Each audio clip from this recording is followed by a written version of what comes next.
Well, hey there team, welcome back to the channel and welcome to Industries of Titan. It's a pretty important event at the moment in that it has gone across onto Steam in the early access program. We've been covering this game while it's been under Epic exclusivity, along with its sister game, which is Phantom Brigade. You should also check that out if you're not aware. Brace yourself games, I think, I'll say it every time, they are the top of the industry when it comes to doing early access justice. There's a lot of shovelware out there that abuses the early access system, which makes me quite jaded about it. But to be honest, these guys are leading the charge on how to do early access. They do monthly updates with trailers and patch notes and all that, and between the two games they alternate, so they do it basically every 2 weeks. They release a large sort of update for those that aren't across it. I'd be curious to see how it goes now that it's in a Steam state, and you know, Steam is a bit of an establishment, so hopefully this just means they're going to reach a wider audience, even, you know, on top of whoever found out about it. Now July, which is next month, will be quality of life. Here's the early access roadmap that's been updated here. I suppose we can click on this for the Titan Tuesday patch notes. I already scrolled down and had a bit of a look, but to give you a bit of an idea, we've gone into the June 21 release, which is this, basically the Steam early access, right? So they've changed a few things. It looks like they've done a lot of localization, a lot of voiceovers. Apparently there's flags to office buildings and residential buildings indicate they're not within range of either housing or jobs. That's interesting. I don't know if that's always existed. I just guess maybe I haven't made a city large enough. Better energy overlay, update to tutorials, all sorts of cool stuff. Until a ship with citizens is purchased, the first migrant ship lane will always have 4 migrants to allow for easier yeah, that's good. That's good. We talk about you gotta be careful with these style sort of colony building games. If you don't have your economy balanced properly, you can accidentally brick. Usually, if you're a new player, you know, maybe your basic buildings require wood, and you could mess up before you needed wood, for an example. Not that this game has that, but that's cool. That's good to know that it seems they've openly addressed a brickable situation in their tutorial. So yeah, and then some fixes and that as well. So you can understand it's a bit light on, but that's probably because they've done the Steam release. So not really much more that we can say. Now, we've done a lot of stop-starting with this game because of the nature of them updating it radically. For those that weren't with it at the beginning, this game has gone through ridiculously large changes to its economy, everything. It's in a much better state. When it started, it was very tech demo. It was awesome, but it was very thin, and now it's almost a different game, right?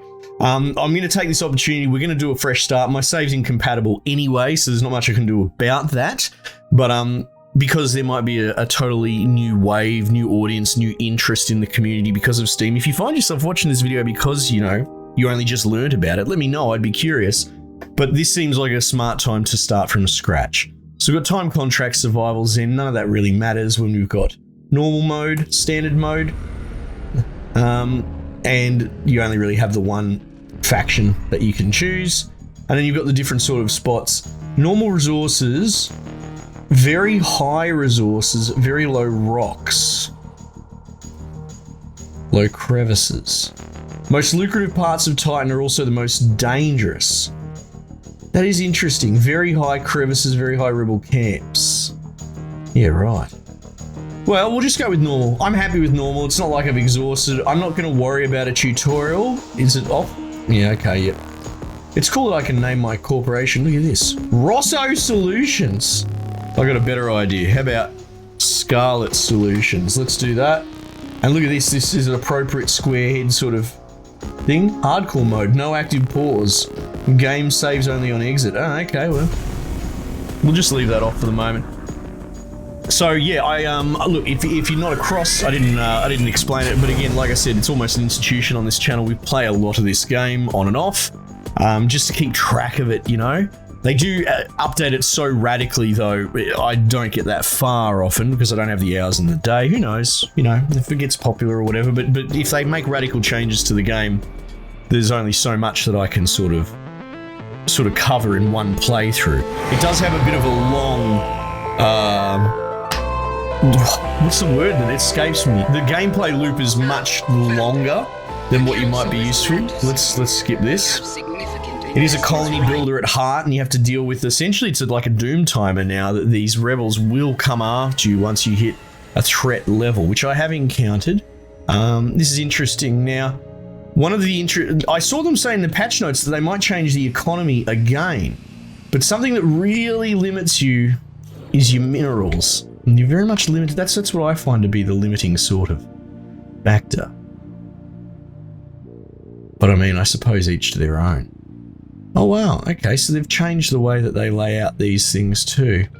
Something that I was sort of working on, I thought that they had a placement theory that would work where you would have like a building like that and then you'd have a gap and then another 2x2 there, but that doesn't seem to be the case with the headquarters. It doesn't really line up that way. Okay. Not sure what to make of that. Anyway, so we start out here, and one of the first things we probably want to do is survey. Oh, okay, claimed, nice little flag. So we're going to survey all the surrounding buildings immediately that are within our claim. And we can go and we can claim out here. So I don't think there's anything radically different from the last time we looked at this. You can survey before you claim, right? Which is an important thing to do. In fact, it's cool that at a glance you can sort of see our territory and our limit, our range. It probably wouldn't hurt to actually get going just while I'm talking and collecting myself, because this will obviously take time. It takes manpower. You got to send your little bloody dudes and dudettes out there to have a squiz. But you can get a bit of a feel for it. So essentially what you're going to end up doing, like, you want to claim for expansionist reasons, of course. See, I can't actually physically survey past that area, and it has this sort of old school, sort of territorial expansionist little military waypoint things that you can make to expand your reach in your territory, which will come in, which is very important. In fact, I found that we're going to go through these buildings more than we're going to expand our territory, right? So it's not about having not enough space to build. It's more about not having the minerals that you need and running out, right? But if you click on here, you can see that you got minerals, you got isotopes, which is another building mat, but you use them a lot less, and they're less of a struggle in the early game. And then you've got waste, which is sort of a byproduct. You have to deal with that. It creates pollution to burn it, which kills your dudes. But in a way, sometimes that's helpful because cycling through your dudes can be a thing. Ship employee management. I've heard about this, but we haven't really done much there. And then you've got red artifacts. So generally speaking, you have to pick between the resources and the red artifacts. And red artifacts is like a research currency. It's mostly used from turning general civilian population into workers. Now we're going to want to unlock the ability to work with the council. And this is just a trade hall. And then over here, we've got a spaceport, right? And this is how we can get more sort of people emigrating to, immigrating, I suppose, to Titan. Let's have a look. You can see the little symbols above each of them, right? So you can see this one here. I mean, we might as well just queue that for salvage because there's no red materials. You see what I mean? There's no red artifact. Same as this one, right? Might as well salvage it. There's not a choice to be made. So here you got to choose between 1 and 13, 1 and 3. I mean, it's all a little bit weak. What we could potentially do is go 1, look at that, 3, and this is a great example. Not that many minerals there, right? So we're going to claim this tile with our 20 claim. Up here you can see we're earning council credit, essentially, influence. And now we're going to extract those 3 resources. Now I think shift 3 will put us at full speed. So we'll get the ball rolling like that. So yeah, getting communications open with the spaceport is particularly important. That's going to brick us out. Looks like we've run out of storage already because they're trying to store all the stuff that I've gone. Now this is the other layer to this game, is that you can go down into this micro scale and do management on a per building basis. Just real quickly, I'll pull back out and show you. We've got these different buildings. Factories are pretty easy to build and generic, and we're going to build a lot of them, but we get to a point where you can make giant power stations that take up an entire square. So you're building on this scale and the lower scale. I will say for young players, the trap for new people is keep it micro as long as you can. Take your time scaling up. It's very expensive. Stay on the absolute. It is very much a game that punishes you if you take too big a bite of the pie. If you follow.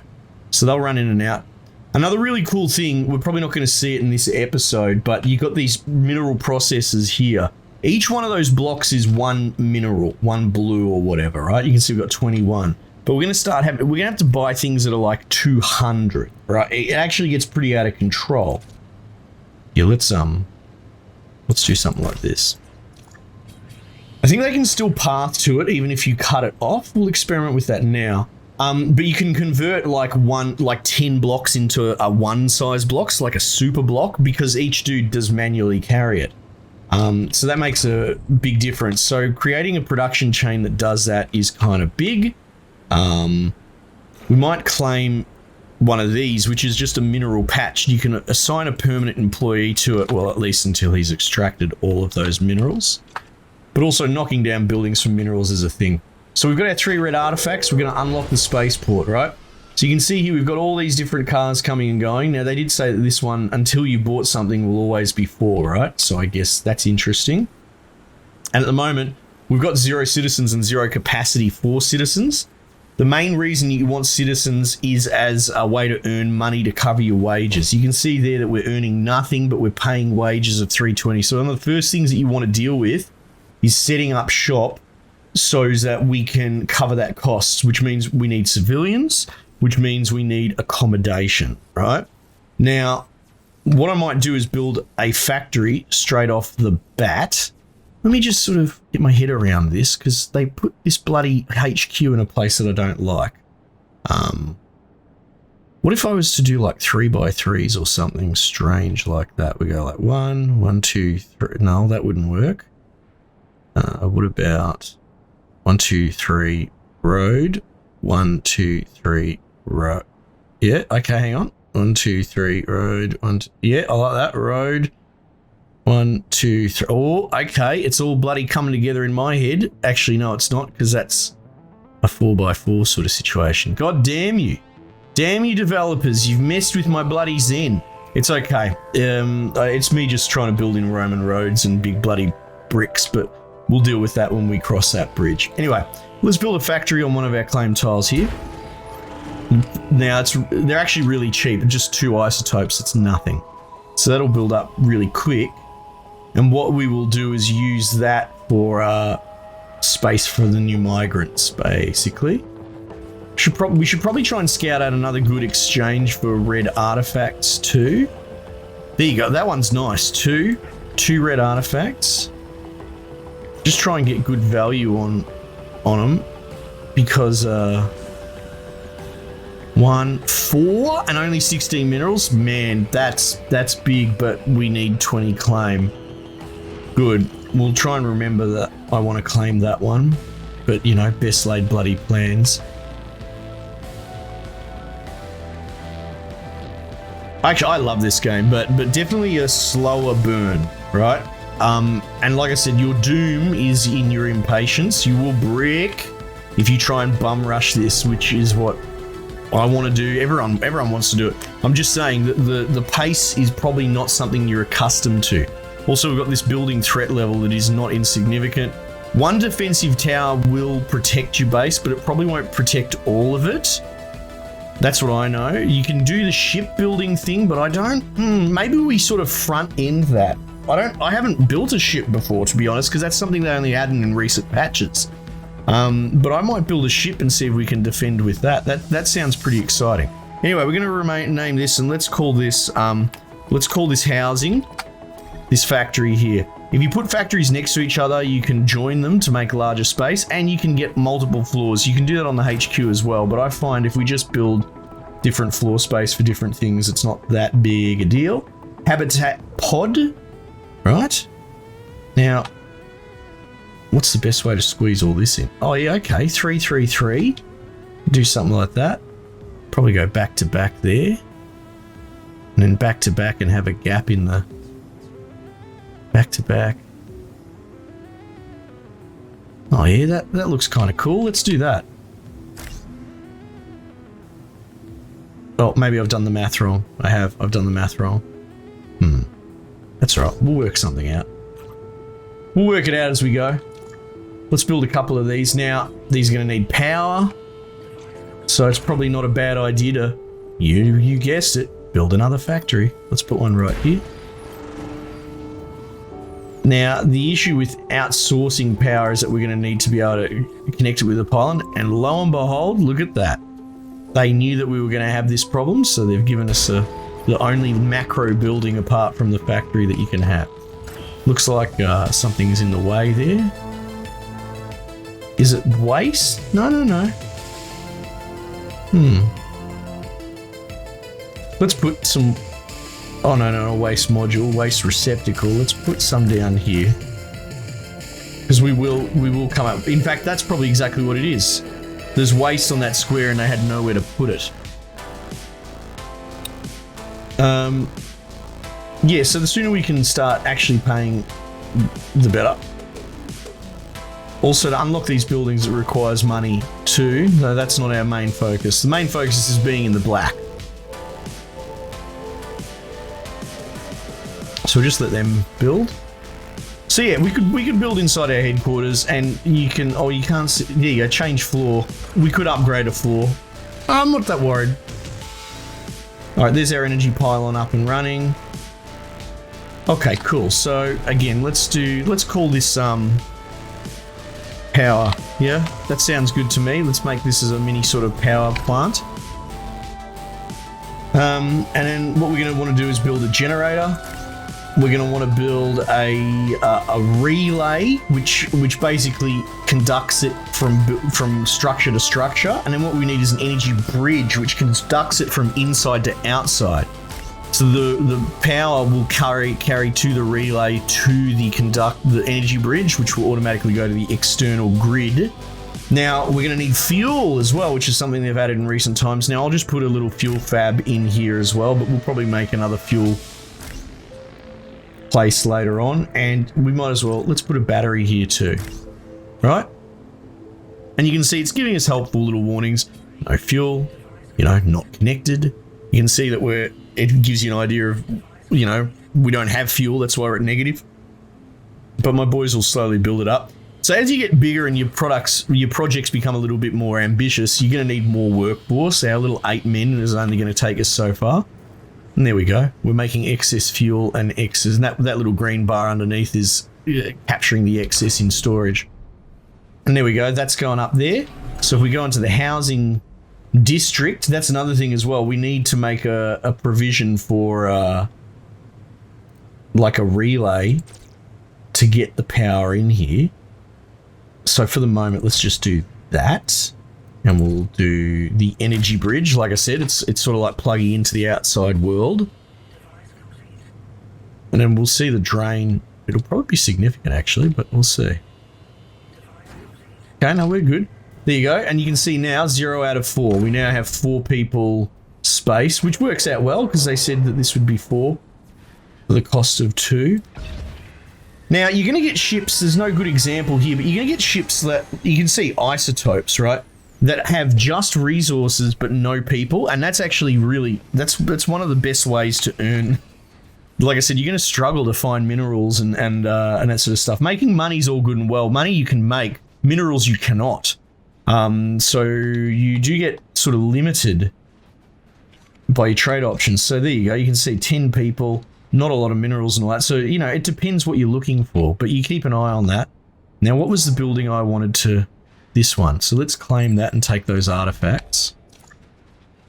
Because what we want is access to the council hall. So the council hall will enable us to trade certain things for certain things, right? But ultimately, if you're in, if you're up shit creek, this is the best way to get minerals if you are short.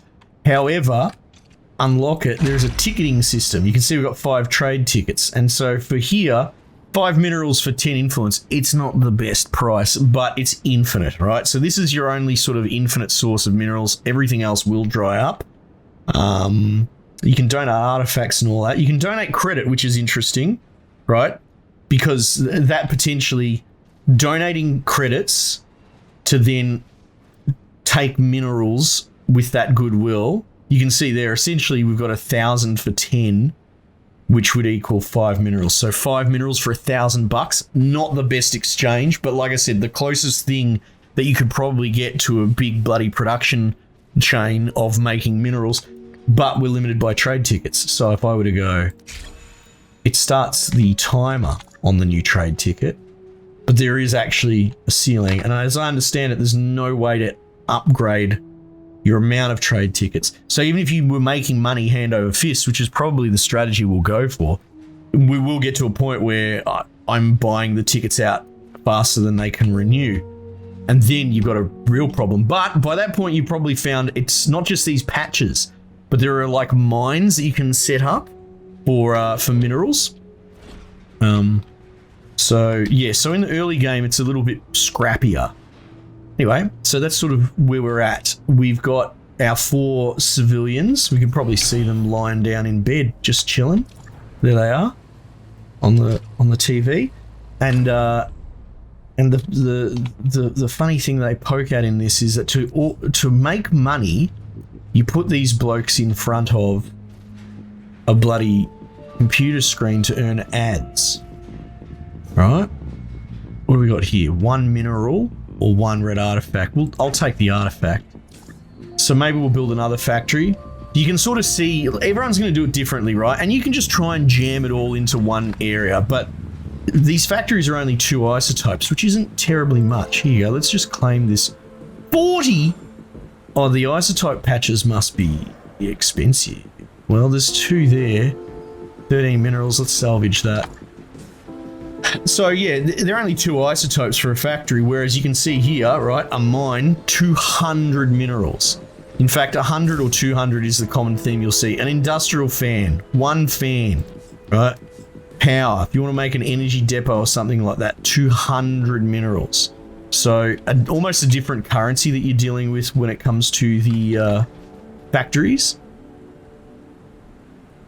So I guess that's my takeaway, is the game is telling you buy a shitload of factories to get the game going. The soundtrack is to absolutely bloody die for. Was waste storage full? Just that one. Okay. You see we're already up to 20%, so we have to start thinking about what we're going to do there. Which is interesting, right? So we can have people, spaceship employees, right? Let's look into this. Military. Shipyard. 200 isotopes. 400 for a defense turret. So I actually saved up 400 for the first wave. So if anything, that strikes me as it's trying to disincentivize that. So the shipyard is probably going to be our first big boy expense that we really focus in on. Yeah, that might be the first ship that we go macro on. I guess we'll see. I've got my 2 things, so I'm going to build like a job center, as it were.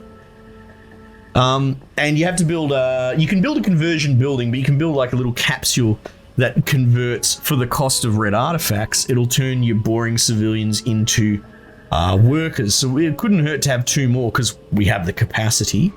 So, you know, the mini hands and all.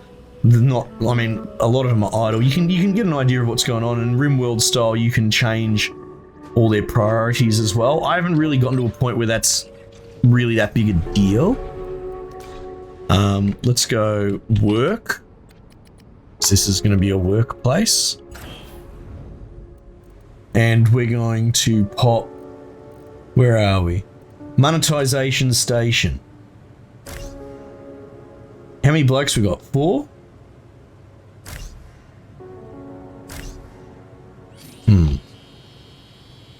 Let's try that for the moment. Though I am, like I said, small bites. This is do as I say, not as I do. In fact, maybe just watch this to watch me brick out my network.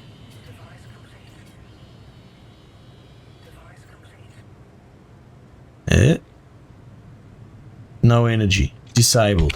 What's going on there? I think it's probably outside of that pylon's reach.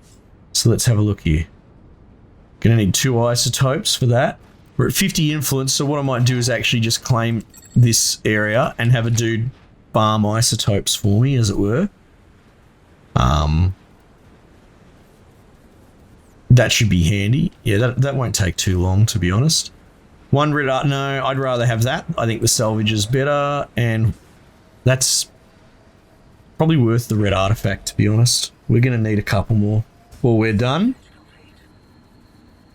I wonder, can we see if... No, not really. You can increase your storage space, which can come in handy. You can see actual storage management becomes a bit of a headache. We're just hanging out for that too. There we go. Look at that. Okay, so they're going to overlap on that network, which is fine. That'll do. We can always knock down buildings. Now you can upgrade just about everything for isotopes. So you go. It's grayed out, but we could upgrade the reach of this power pylon too. So there's a lot of, you know, tiering up the old, you know, the old city. Okay, cool. So we should be in business now. Yeah. But battery problems. Housing, power. Alright, so. And look, everyone's going to come up with their own bloody system. Let's just do that for the moment and see what we get away with.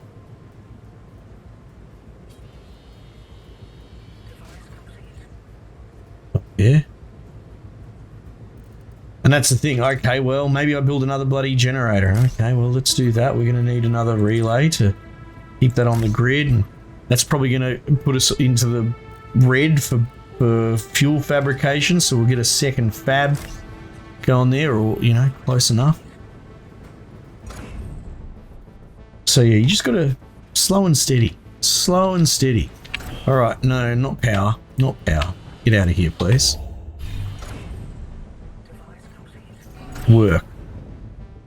Yeah, so these blokes just bloody stand there and they watch ads because, you know, that's how we monetize them and earn money. You can check here. There you go. Projected earnings next shift, projected daily earnings, right? So at the moment, I'm not that worried about having money. So generally speaking, we're in the black, right? So that's good. So then my eyes turn toward this, which is what I'm interested in. I want more minerals. So these mineral patches, how much are we going to get from a 57, 54? That's significant. Some of these buildings you'll get monstrous amounts out of. But, oh, unless they've nerfed it or something. Quite possible. 26, that's pretty reasonable. But suffice to say, getting blokes working these mines, or these patches, is probably the move. You know? So, yeah, I mean, this game's not about loot boxing or monetizing the player base, but you do find yourself at the mercy of this timer, this council trade system. That's what I find, right?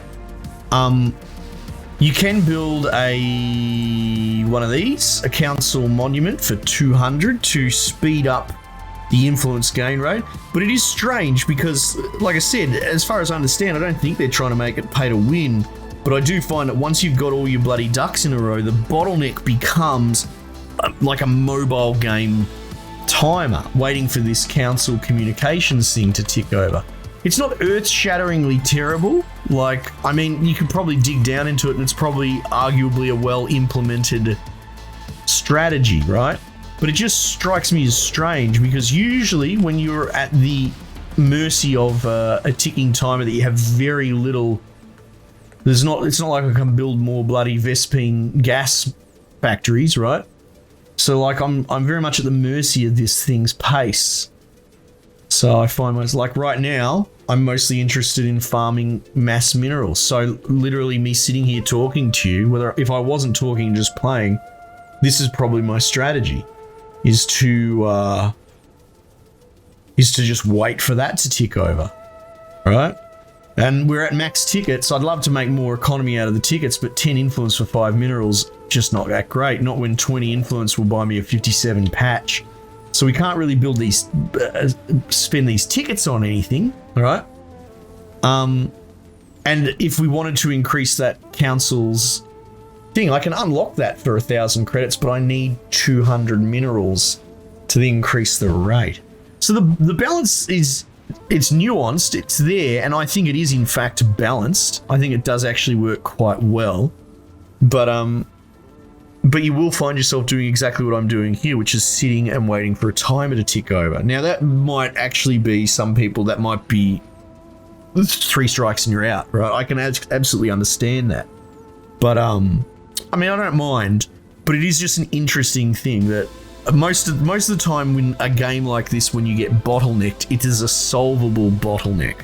Okay, I can't do this, I'll build more mines, I need more dudes, whatever. And 90% of the time this is doing that, but like I said, there's that other 10% where you get bottlenecked by this passive income of council reputation.